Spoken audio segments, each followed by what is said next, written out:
Sa showbiz saksi, magsasampa ng patong-patong na reklamo ang mga magulang ni Heart Evangelista laban sa nobyo ng kanilang anak na si Senador Chis Escudero. Giit naman ni Escudero, wala siyang ginawang masama kay Heart o sa kanyang mga magulang. Saksi si Aubrey Carampel.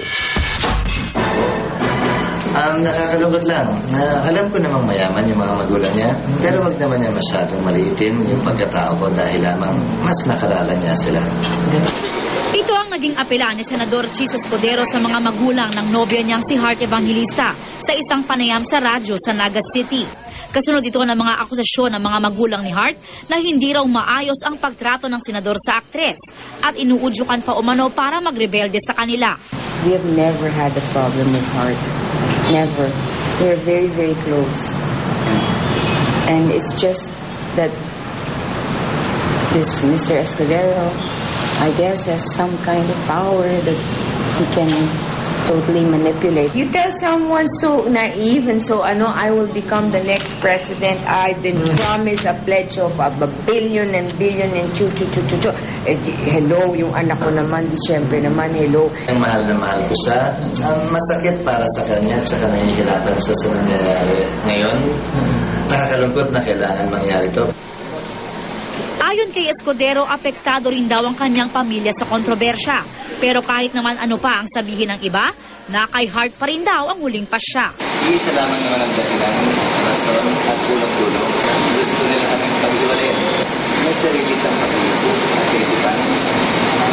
Sana ko naman maging pasya na kailangan rin natin lahat. Hindi ako. Ang mga magulang ni Heart labis umanong nasasaktan lalo na raw nang mag-text si Heart sa kanyang amang may karamdaman na ikinasama pa raw ng loob nito. Heart, your dad does not deserve this.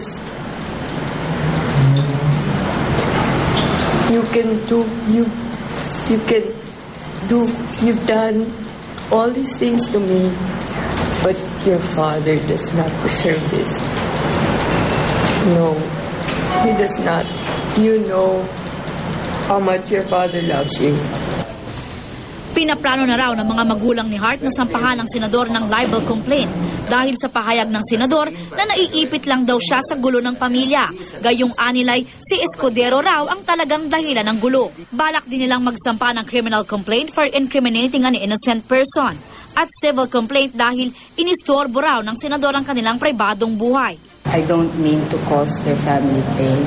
It's just that we were really, we are suffering now because of the way his actions have been towards our family. Wala pang bagong pahayag si Heart sa media. Pero sa kanyang Twitter page, natanong ng aktres kung bakit kailangang ilayo sa kanya ang kaligayahan. Bago nito, nag-tweet si Heart. Kailan daw siya magigising mula sa masamang panaginip. Nag-I love you rin siya sa boyfriend. Si Senadora Miriam Defensor Santiago na kilalang malapit kina Heart, dumistansya muna sa issue. The less I say anything, I think the better for the family. I think that they should just think all of this over.